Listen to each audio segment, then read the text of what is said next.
Welcome back to another episode of Extra Literary Affairs, a podcast for the lit curious reader, because why not read a little bit of everything? I'm Jennifer Smith. And I'm Joey Kelly. And today we are wrapping up our month-long series on grief by having an affair with our old friend George Saunders, an American author, as in the United States of America, thank you very much, and his novel Vigil, which was published in January of 2026, so very recent. But before we jump into our discussion of Vigil, let's check out some music. Joey, do you have some musical selections you'd like to share with us? Yes, I would. Okay, so we're reading a poem today from Venezuela. And so I have from a reliable source that people in Venezuela right now are listening to a band called Rawayana. Okay, and hopefully I pronounced that right. On the screen are some songs. I'm really excited because I didn't get to talk to people that were from those countries, but I did find someone that was from Venezuela who told me that people right now are listening to this band. So I'm very excited. So hopefully everyone checks them out. And then, of course, we're reading from the United States. And Jennifer, I would like to know who you would pick here. But I can't think of a better American, like United States artist or singer than Beyonce. I mean, she's always ever been on top. She's never had a flop era. She's always been good. Say what you want about her, but she's got talent, that lady. Well, speaking of people who have eras, I think I would have probably voted for Taylor Swift in my mind. I think they are equivalent for people of different age groups. My goodness. That's a hot take. That is sizzling. Is this going to get us canceled right now? No, it's not going to just cancel, but you could have that opinion. I don't agree. Taylor Swift, no, she's got nothing on Beyonce. Beyonce is pure talent. Taylor Swift, I don't care about Swifties. I don't care. No, she is not very good. When some of your lyrics are, did you girl boss too close to the sun? That's the only lyric that I could think of from Taylor Swift because I never really listened to her music. Can't sing, can't dance, can't write music. Okay. Not saying Beyonce writes her own music. I don't think she does, but she could sing and she could dance and she can act. Okay. Watch Dreamgirls. Anyway. Joey, that is a lot. I will admit, as a person of a certain age and a certain musical passion, Beyonce has not been an integral part of my world. So when you proposed that to me, I was like, well, I should probably check this out just so I don't look completely unprepared for this conversation. So I decided I would listen to the Cowboy Carter album. I also did a little research that did have a very beautiful American stamp on it. So if you say America to someone not from here or maybe from here and say, who represents American music right now in this moment, I can 100% understand, Joey, why Beyonce was your top pick. I still stand by my girl, Taylor Swift. And by saying my girl, everyone knows I'm a complete poser because they're like, name a song, just one song, Jennifer, come on. I am aware of who she is. I'm aware of her popularity. I have not been a longtime listener of her catalog of music. My idea of American music, I think, is a little bit out of the mainstream as represented by me. Okay. Well, you could pick whoever you want, not who you think should represent America, because I don't think Taylor Swift should do that.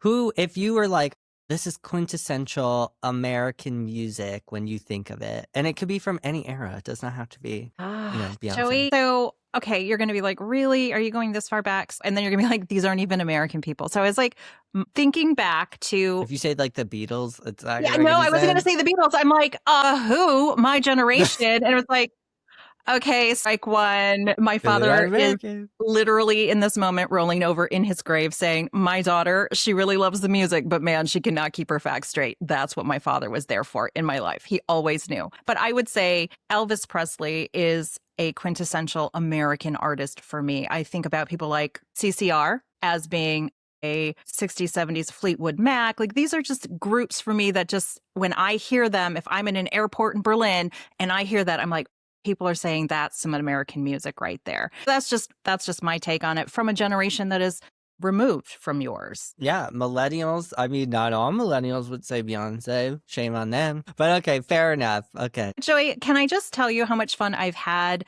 this month exploring music from other cultures with you? I think that has really been an interesting thing to add to the way in which we explore cultural differences, especially in this way of exploring grief.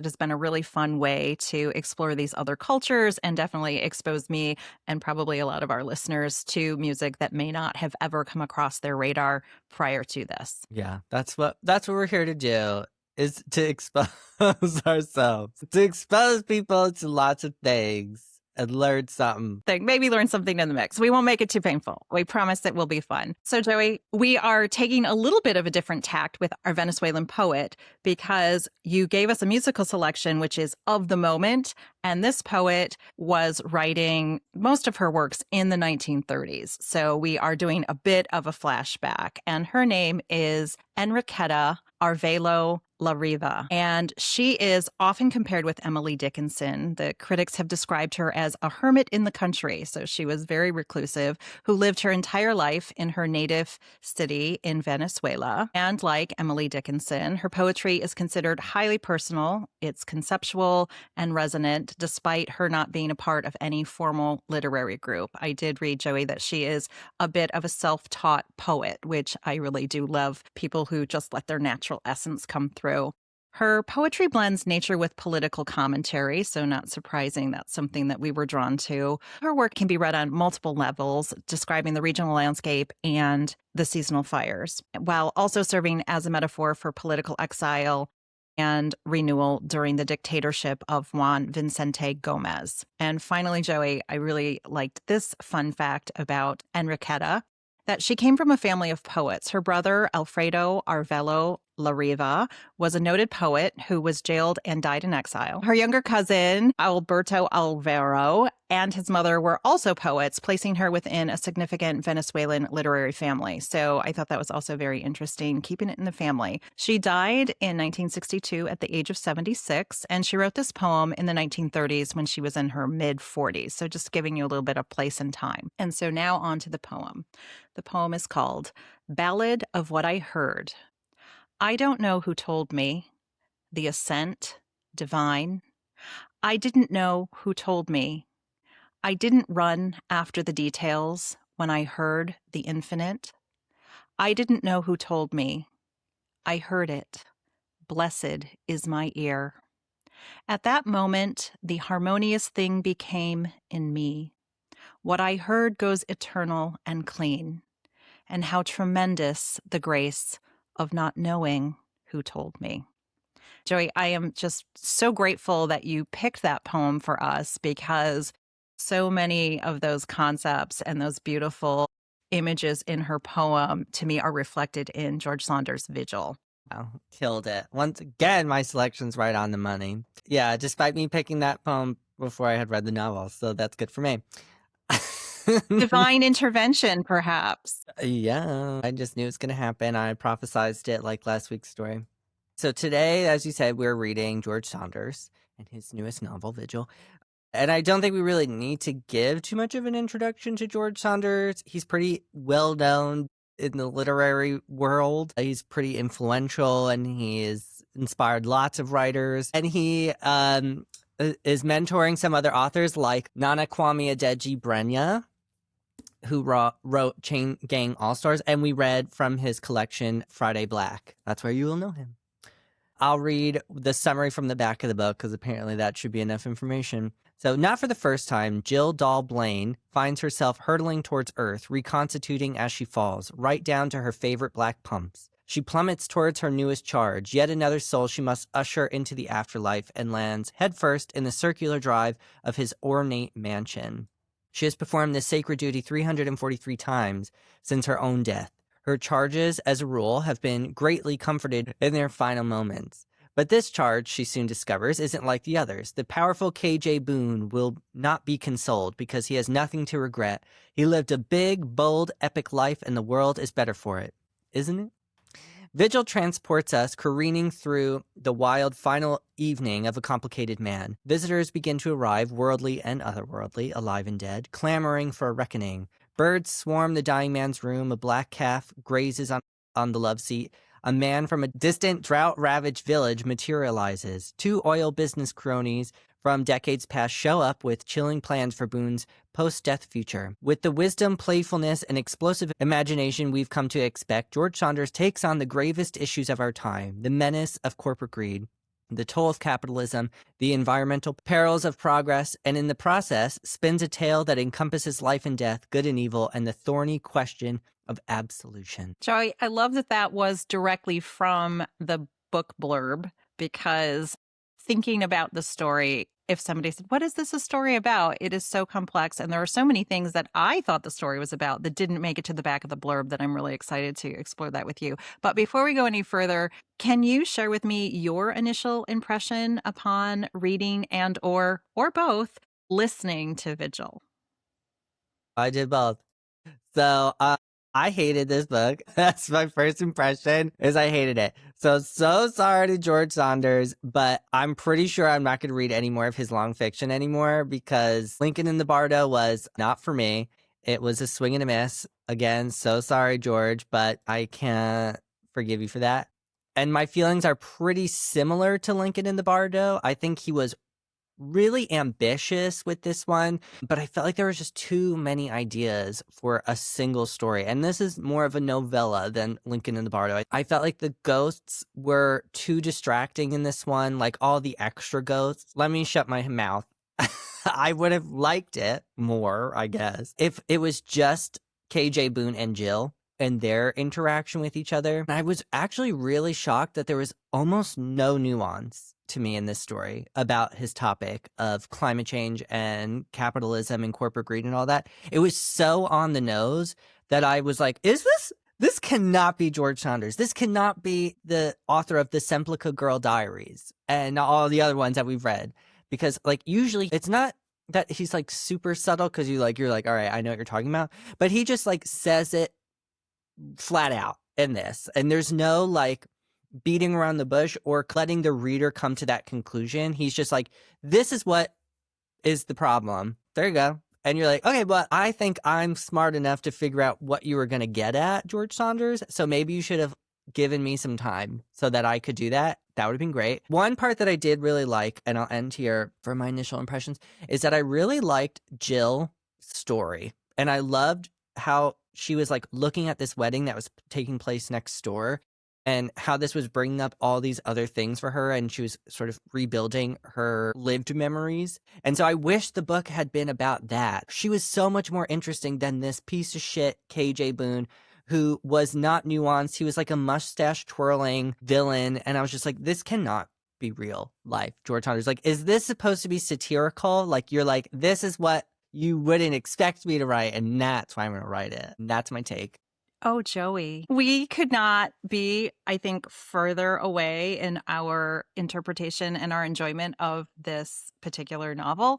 Well, mine was a 0, so anything more than that. Yeah, I did predict that based on our previous off-camera conversations about Lincoln in the Bardo, you're like, not for me. And that is an important distinction, I think, for all of us as readers. There will be certain things that are just like, oh, you know, my absolute favorite thing. And you're like, oh, God, no, I couldn't get past page 3. This was horrible. And it's like, oh, that's great, because different things are going to appeal to different people. I love this in the style of Lincoln in the Bardo. I think the on-the-nose political commentary, I hear you saying it's on the nose, but for me, I think he's preaching to the choir of people, the types of people that I believe are going to say, let me read a George Saunders novel and see what this is about, are going to be people who are similar to me, my political beliefs, my religious beliefs, my worldview, my age, middle-aged Midwestern people. I'm like, who is this for? I had a very strong question to ask, like, who is this for? Because he uses language, idioms, local slang. Just, it felt very, very Midwestern, Middle American in a good way. And I don't say that disparagingly at all. So I really resonated with that. And I disagree with the idea of the additional characters were a bit of a distraction. Yes, they were. But if he was making this as a pseudo sequel or in the vein of Lincoln in the Bardo, I think there were like 30 characters in that one. I couldn't keep count, but there were a lot. And some of them I can still hear in my head, because I did not read this with my eyes. I listened to it as an audiobook, and it had a full cast. And for me, it made it much easier to comprehend. I had spoken to you off camera about, did you read it with your eyes and then listen? And you're like, I did both. And that did not improve the experience. It was still difficult. And I think if I was reading it based on what you had mentioned to me, I'm like, it probably would have been even more confusing. I'll just leave it here. I love that they talk a lot about ideas and bodily functions and funny things and serious things. And I think what I loved most about this, it felt like George Saunders, right? We've talked before. He has a very particular and clear way of expressing himself in the written word. So that was like, check my George Saunders box. I'm going to like it because he wrote it. That's sort of my set default. I also liked it because he talks about the visceral realities of death. He talks about what it feels like to go through hospice. He lets you know what it feels like to take your last breath and watch somebody go into rigor mortis. Like, he is doing very, very concrete, visceral reactions to the reality of death. And then he takes us on these jaunty flights of fancies of like, oh, well, I'm on my deathbed. Angels, spirits, ghosts, phantoms. He doesn't let you know exactly what they are. The beings themselves say characters of our ilk, right, Joey? So I just love this fanciful imagination. And KJ Boone, when he is dying, he was like, wait, you're a hallucination. You're because I'm taking too many drugs right now. And it's like, well, actually not. And then a vision of his mother comes up. He's like, was she real? And she's like, oh, no, she wasn't real. I'm real. When she shows up for real, you're actually dead. That is the death that comes. And so I just thought that playfulness of what's real, what's imagined, what you're willing to believe, who attends you at your death, how do you reconcile what you did in your life versus who you thought you were or how other people were viewing you, I thought was fascinating. So, Joey, I'm going to stop right there, but I'm solidly in love with this. I listened to it no less than 3 times. And every time I listen to it, I'm like, oh, it's even better. Oh, did you see how he just wove this in? And I'm just in love with it. So I'm just going to be on the other side of this conversation with you. And I really appreciate that. I love that for you. I knew you would love that for me. I knew you would love that for Yeah. me. I will say that, yes, I did do a hybrid read where I read it and listened to the audiobook. And because he also had a full cast for Lincoln and the Bardo, because I had to also do it for that to get through it. And it sounds like I'm a Saunders hater. I'm really not. His short stories are good. They're really good. Like the Semplica Girl Diaries is a extremely well-written story, and it's very meaningful. And I've read it a bunch of times. I could tell you what happens in that story because it's very memorable. But anyway, I have this new feeling about a full cast in audiobooks. If you have to do that, you're basically a play at this point. And so if this had been a play, it would have worked much better. We talked about this offline as well, and we had to stop ourselves, obviously. In the narration, in the audiobook, there are layered vocals of 2 characters who are speaking simultaneously because one of the characters is embodying the other character. And so that's your key when they're layered voices to say, oh, this is this character being influenced by this other character, and Jill being influenced by KJ, okay?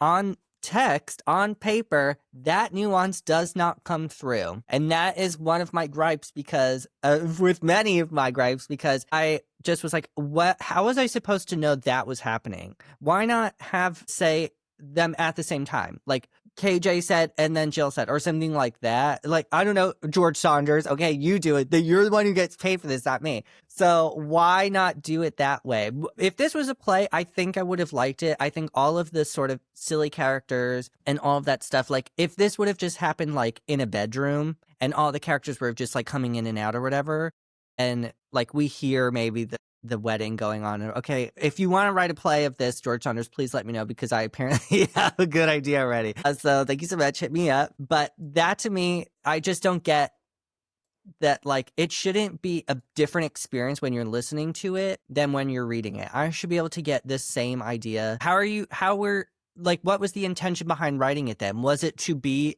an audible experience? Which is fine. You can have a book that is supposed to just be performed. It's a play, okay? This is just an example of why I think this doesn't work as a written book. I'm just reading like a random page, okay?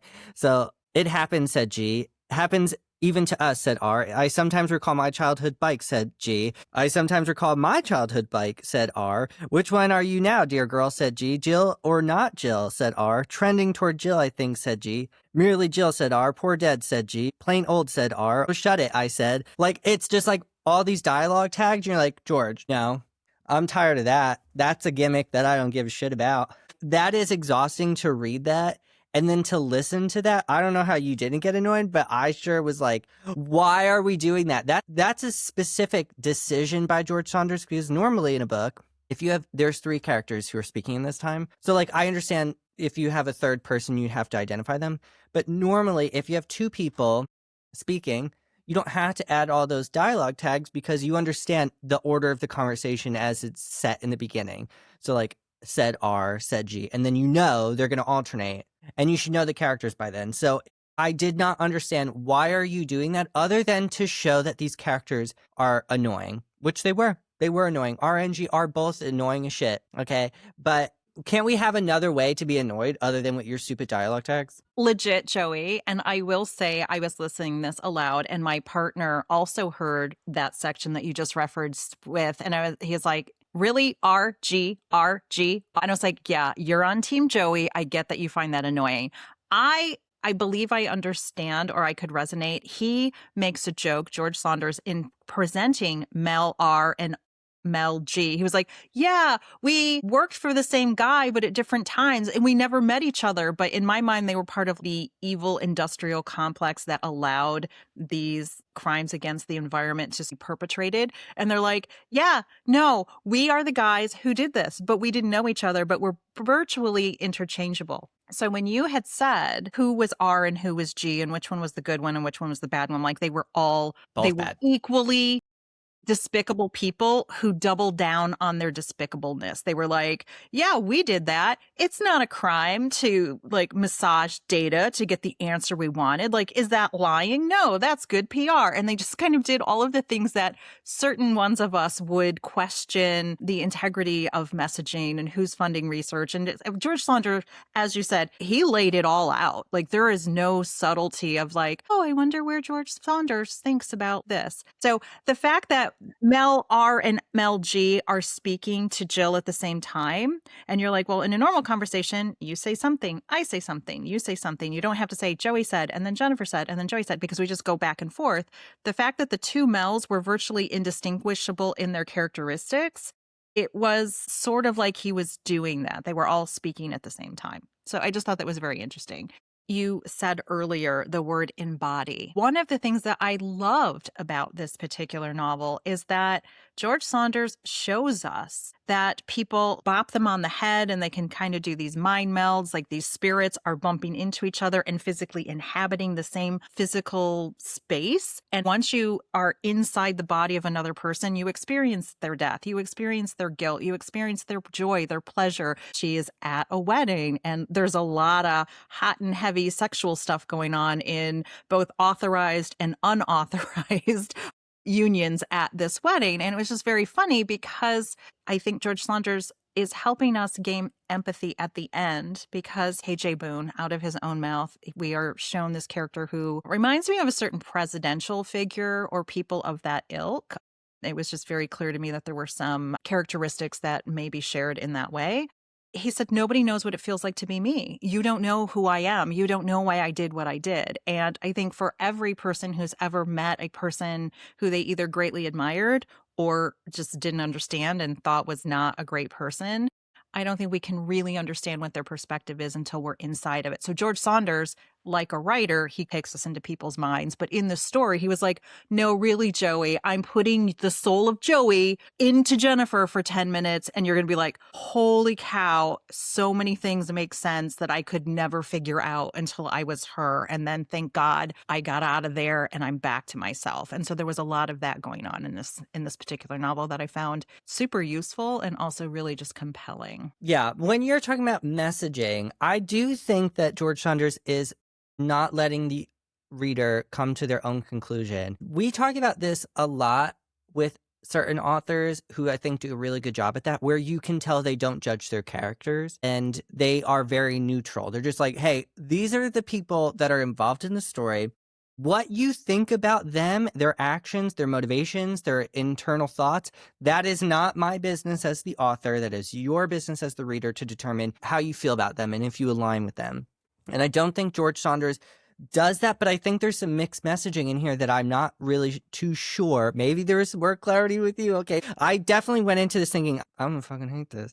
And I tried to turn my frown upside down, and then I quickly was like, oh, nope. That was a frown that was going to stay here. Throughout the novel, it's repeated, this phrase, inevitable occurrences. And I was confused. Okay, Is George Saunders trying to say, we cannot judge KJ Boone for who he was as a person? He was a horrible person, okay? Don't care that he's dead, but it was an inevitable occurrence that he was going to follow this exact path, okay? We talk about fate a lot of time, okay? It goes back to the Greeks. It felt like he was trying to say, here's his get out of jail free card in terms of our judgment. We shouldn't pass judgment on KJ Boone because it was inevitable that he was going to have this circumstances growing up.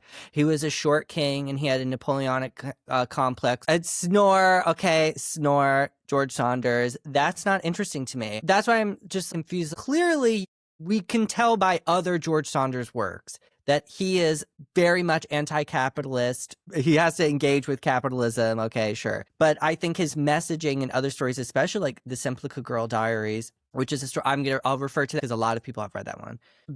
To me, it's a very sort of anti-capitalist story. He's saying this is what money will buy you, and this is how it skews your morality. And yes, okay, we can see that happens with KJ Boone here, but if it's an inevitability, then what are you trying to say here?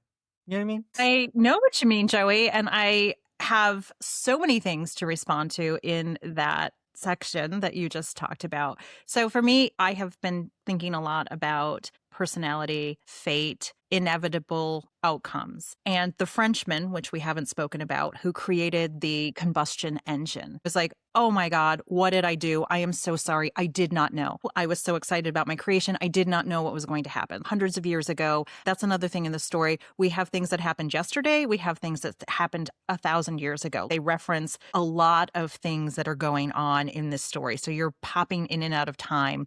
But the one thing that we always know is that they talk about the regional dead. So if you die in Texas with all the other spirits that died in Texas, you guys are all inhabiting the same space. So I think that's important, Joey. But when you said, what is inevitable? For me, I took that word in a different way because he talks about ascension, elevation, and being inevitable. So those were three really interesting word choices that kept coming up. And I was like, what are you doing here, George Saunders? I have questions. I'd like to have this explained. So when I was thinking about inevitable, I'm like, what is inevitable? What do we, you and me, Joey, every person who's listening, what do we all have in common? We were all born from a human mother, and we will all at some point experience our death. There is no escaping those two realities for everyone. It's inevitable that we are born and we will meet our death in some manner. And throughout the story, like Jill says, I had the stupidest death ever. I'm just minding my own business, being a good woman. I'm 22 years old. It's 1976, and I get blown up. This is ridiculous. And I think George Saunders' inevitability is that we will all meet our end, although we can't control what it will be. Then I go to this whole other thing about talking about personality, life circumstance. Are you pre-programmed at birth to be the type of person who does the type of things that the type of person you are does? Do we have choice? Do we really say, I'm going to go against my nature, I'm going to go against my background, my conditioning, my economics, whatever, am I going to change? And I think in this story, he talks about Paul Bowman, for lack of a better word, the dumbass who blows up Jill by mistake because he literally is like, oh, I'm going to blow up this guy's car. Oh, his wife took it. Oh, well. He talks about there was no other outcome for that guy. He was born with limited intellect. And I think the most damning thing that George Saunders said about Paul Bowman, he didn't have any curiosity. That guy was not going anywhere because he just could not get out of his own way. So it was so interesting for me when George Saunders puts these in various characters, talking about physical characteristics where people have either had something that other people were judging them on based on their appearance. He talked about who was beautiful, who had a funny limp, who had a missing finger, who was short, who was tall. He's doing a lot of signaling of the judgments people are making and how those judgments influence how they were in the world. So I'm going around in a circle here because I think there is like an actual scientific theory that backs up that nothing you do is by chance. Everything has sort of been preordained, not by a higher power, but just because who you are is who you will end up being. And so for me, that inevitable outcome was really clear that maybe you can't change it. And the last thing I'll say in that, Joey, he talks about science a lot. And so the one thing science can't answer that we all want to know, what happens when we die? We talk about science, we talk about unintended consequences, all of the stuff they're beating the drum about, all the science in this book. But the age-old question, what happens when we die? Science hasn't sorted that out. I guess George Saunders thinks he knows, though, since he loves writing about it. I like the premise that he was going for. The execution is what I think was not for me. But this idea of ascension is interesting too, because you could physically ascend. You could ascend to the heavens, your spirit. I think another way to think about ascension is redemption. You're ascending above your crimes, in his case, more maybe crimes against humanity, because he really messes up the earth. But that's what I was sort of also confused about, is because if he's mirroring A Christmas Carol, because that's sort of a classic idea, and we read something like that in Winter by Ali Smith, which I recommend. Okay, I don't recommend this one, but I recommend that one because KJ has a redemption literally after his death. That is when he is taken away by the Mel's, Mel G and Mel R. I don't know, I had the southern accent when I said that. So I'm not sure what the purpose is of this. And normally I would say, like, who cares what the authorial intent is in this case? But I think it's kind of feels important to me, at least, when I was reading this, is like, what are you getting at, George Saunders? What is the messaging here? Because if he's trying to say it was inevitable that KJ would turn out like this, he was going to be a person that cared more about wealth and the facade of what all of that gave him and not substantial things, and morality was not going to be important to him or whatever. So then why give him this redemption at the very end, especially when it's too late? Because if we use A Christmas Carol as an example, Scrooge has the ability to redeem himself. He can be nice to Bob Cratchit after that, and he can help Tiny Tim survive the long, cold winters of England and London. But KJ does not have the ability to do that anymore. He's dead. What could he do now? He can't reverse the damage that he's done to the climate, which I think is an interesting idea. Does it matter if this person wanted to redeem themselves? If KJ, before he had gotten sick, but he was still nearing the end of his life, maybe he was like retired and he was just not involved in the industry anymore. What is he actually going to do? The damage is way too done. Like the Frenchman, even if he were alive, the damage was done. The invention was made and it became super popular and it's ubiquitous. So, like, he can't the cat is out of the bag, okay? Is George Saunders trying to say, like, redemption is really, that type of redemption is not possible. It's the redemption of his spirit that was the only feasible way for him to ascend. Joey, I have some thoughts on that because George Saunders, through his writing and through the characters, it's the illusion that KJ has in his mind dealing with the MLZ. It's like, hey, Frenchman, come over here. I'm going to be on your team now, and we should just go talk to all these other CEOs who are dying and tell them, like, we were wrong. Like, now is the time to fess up. And Jill says, hey, guys, like, just so you know, you're dead, and anything that you've done in your life is kind of permanent. There's no changing the course of what had happened. But George Saunders does a great job in having KJ and his other, there was a guy, I think his name was Dell. I'm sure his name was Dell. Dell, who he said he called him, he was like his hippie PR guy. And they wrote this really important speech at Aarhus, which then, according to this, revoked the Kyoto Protocol. So I just thought that was an interesting, like, half reality, half unreality. I don't know the history of that, but I know those words are flashpoints for people in the environmental movement. He said that they spent all this time messaging it, and then Dell had like an epiphany that was like, I was part of the problem. Like, I can't believe that I spent my time and energy on doing something that turned out to be so incredibly harmful. And he wanted to repent. He called KJ and he like leaves him this long rambling message. And he's like, I can't believe we did this. We have to do something. And throughout the novel, George Saunders has this bit of empathy or this other viewpoint from KJ of saying, like, hey, if you're dying because your appendix just broke and it's 1890 and there's no car to take you somewhere, you're going to wish that cars were around. How did you get to your fancy vacation? How did you get to work today? You know, all of those things that cars aren't inherently evil. Mm-hmm. They just have had some unintended consequences with the destruction of the planet. And George Saunder has KJ say, what was I supposed to do? Like, not bring out, and Joey, this was like the most memorable scene in the novel for me. He's like, do you know that it takes 150 billion with a B gallons of oil to make the United States have one quote unquote normal year? And he's like, well, how much is that? Like, I can't conceptualize how much that is. He's like, take a plastic red gas can that holds a gallon of gas, set them side by side. It will go all the way around the globe 1,000 times. That's how many gallons of fuel is required in the United States currently to have 1 year. And I was like, okay, I don't know if you made that up. I don't know if that's a fact, but that freaked me out. And it's like, what's the alternative? Because we are addicted to having access to the life that we have. And what would it take? And who suffers if we decided we're going to change? So when we said, does George Saunders have a very distinct viewpoint, he does interject things of like, should it be rationed? If so, who would do it? Who's going to pay the price? Like, he does show this other side of, yes, we may have known.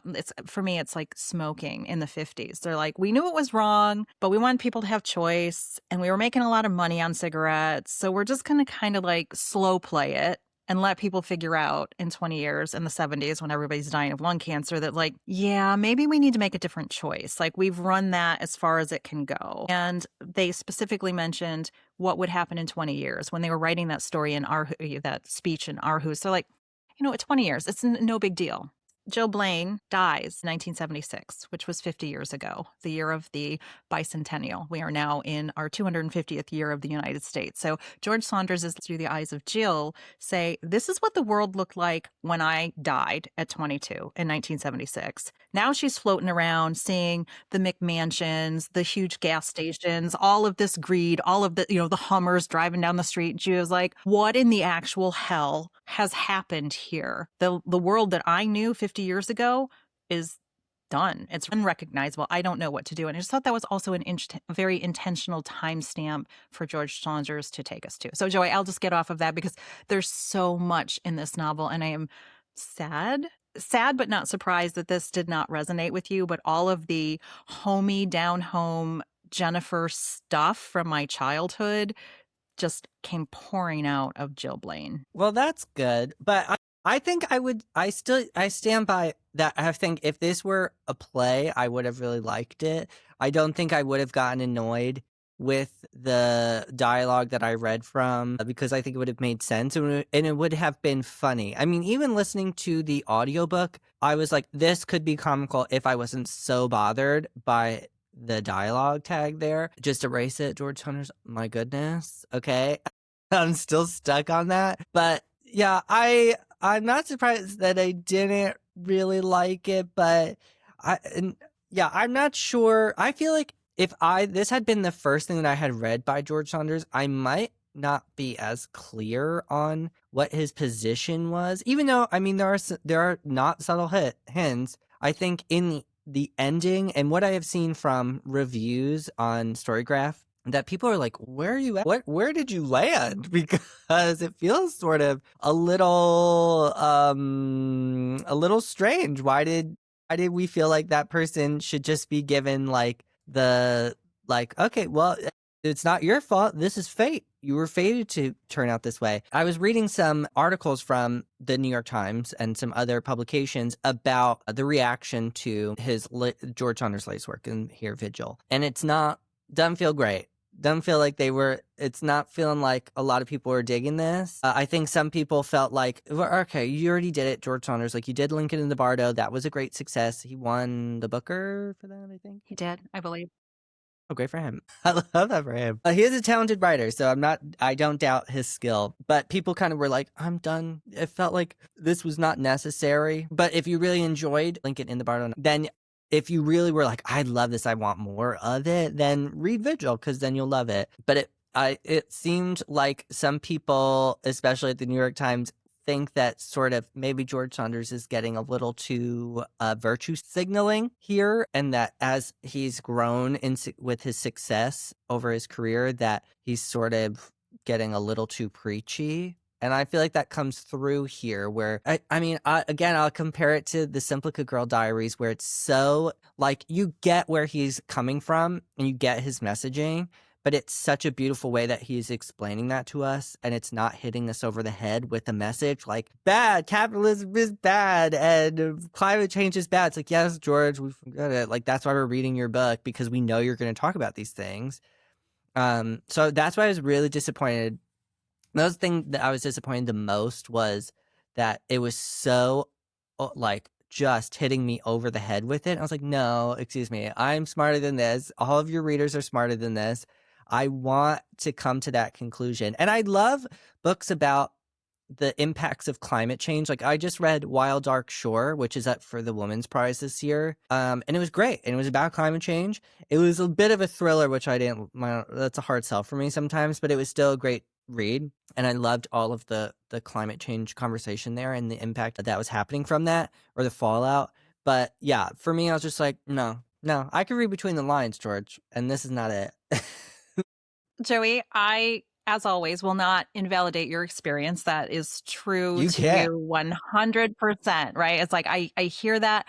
I think for me, it was more like listening to a story from a friend who shares a similar perspective. So they're going to call out some things that we both will be like, that's bad. He talked about Jill Blaine had said, and now she died at 22, so she did not have a long career, but she was a waitress at one point, and then she was a telephone operator because we needed telephone operators in the early 70s. And she said, because the Frenchman, he was like, get in there, like do this, like I want to call like a body meld, like it's like get in there, like literally get in his body. I need you to transmit this message.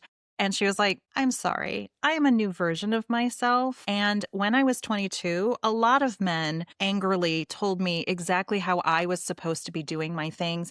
And I'm not doing that now. And so it was just also this like evolution of her saying, oh, I've learned some things since I've been dead and the world has changed and I really get to have my own autonomy and make my own decisions. And I thought that was just interesting. So there was that little bit of a feminist message. There was a lot of toxic masculinity and the fallout of that, of what women had to deal with. And the men, even to themselves, were like, this guy is awful. He's demeaning. If he doesn't like what you have to say, he dismisses you. He walks away. He calls you names. He comments on your physicality. And he was like ripping this horrible description of a lawyer. And he said, but that was a good lawyer. That guy did so much good work for me. And I was like, okay, so for 5 minutes, there was a diatribe about this horrible person and everything that you thought was wrong with him. But you're like, best lawyer I ever had. I'm like, what is wrong with you, KJ Boone? And so I think George Saunders gave us like such a good illustration of the manifestations of when people have these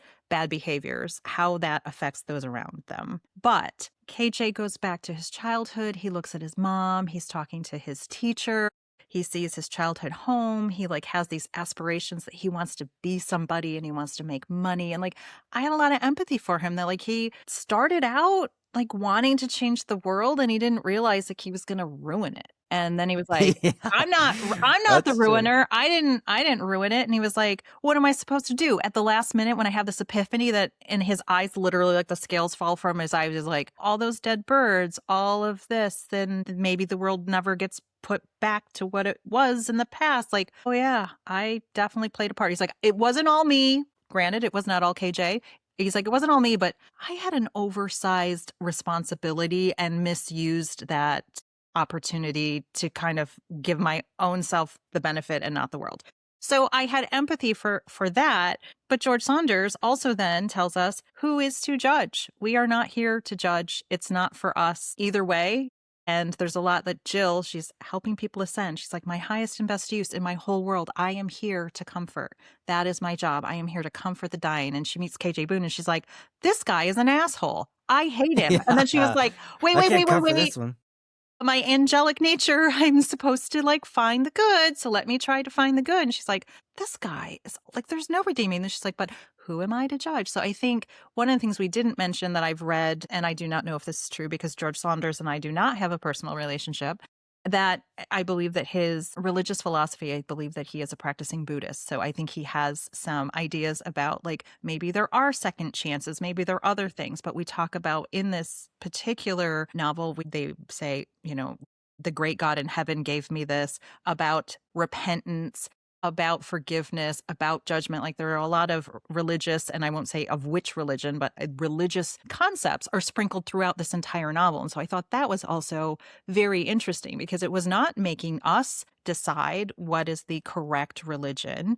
It made us ask who here has not done something that they wish they could take back and who gets to judge it. And when you said, why does KJ Boone, like, does he get left off the hook? And because at the moment of his death, he was like, man, I really messed up here. Like, forgive me. And it's like, well, maybe some things are unforgivable because you knew you had enough information to know what you were doing was harmful, and you specifically denied it, twisted the message, and paid people to say that your information was correct. So anyway, I just thought that was very interesting. So I heard you, Joey, say like that felt very heavy-handed, and it's like I can figure this out myself. But I think George Saunders is just like, let's be explicitly clear in our storytelling in case there's any doubt. There are two sides to every story, but one side might be fabricated bullshit for some person's point of view. And a person listening to me right now could be like, yeah, just like your side of the story is fabricated bullshit because it comes out of your mouth about your personality and your viewpoint. So I understand we're all telling our own stories. And Joy, I'll say the last thing that you probably found funny too. There was two people divided by 150 years that sort of like died on the same street corner. And they were like, oh my God, their story is so boring. I hate this person's story. And the guy's like, yeah, I hate your story too. And it's like, yeah, but after we've told each other these stories for like 50 years, we sort of got used to each other. And George Saunders, I think, whole point was we love stories about ourselves and we tell ourselves a lot of stories about ourselves and other people don't want to hear them. So I just thought that was also very, very interesting. George Saunders. Yeah, and that's all that I still don't like this book. I can see like, okay, KJ Boone didn't work in a vacuum. He's not the only person to help create all of these things that hurt the environment and cause climate change and stuff like that. And so he's not solely responsible. And I think it is an interesting idea to think like, if you could speak to someone that actively worked to enrich themselves at the cost of the literal planet, the only one that we have access to. Okay. What would they think about? How would they actually be? Who are these people in real life? Whether or not George Saunders ever met someone like this, I don't know. I doubt that he's rubbing elbows with, oil moguls who are just like this. Something tells me he's not like that. But it is interesting to think as sort of a thought of experiment, like, would this person want to seek redemption, or would the money and the power and the influence, would that be enough for them? Would that be a wholly satisfying thing? Because when I see people that I obviously also don't know in real life who are promoting things that exacerbate climate change or who are doing great harms against people in our country and throughout the world or whatever, I do wonder, like, is this fulfilling to you? Is this like what you wanted? Is this like, was it enough? Like, is money enough for you? Because like, you can only buy so many things. I mean, look at people like, what's his stupid name? Mark Zuckerberg, who is like, and Elon Musk and all these people who are like, I just want more money. And there are people who are like, what would you spend it on?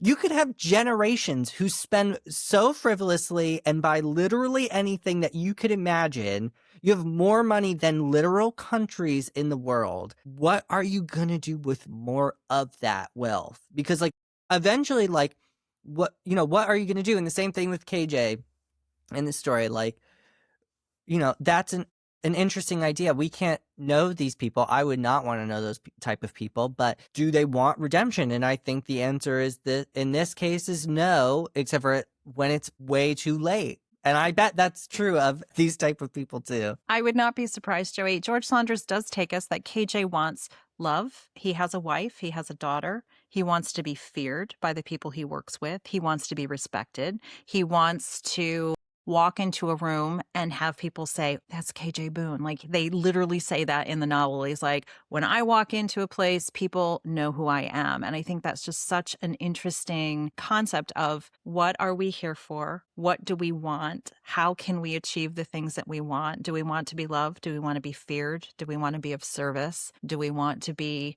all powerful? Do we want our finger on the nuclear code button? Like, what is it that will bring us satisfaction and make us individually feel that our lives meant something? Because the Mells, who were just little shits in the story, like they were like the devil side of these spirits, were taunting Jill and said, you were a nobody, you were a nothing, you got married and you didn't even have a kid. Like, nobody even knows who you are. You are wiped from the face of the earth. And they said that to be harmful to her. They said that to be demeaning and to make her question what she's here for or what she was there for. And she said, I know what I'm here for. I'm here to provide comfort.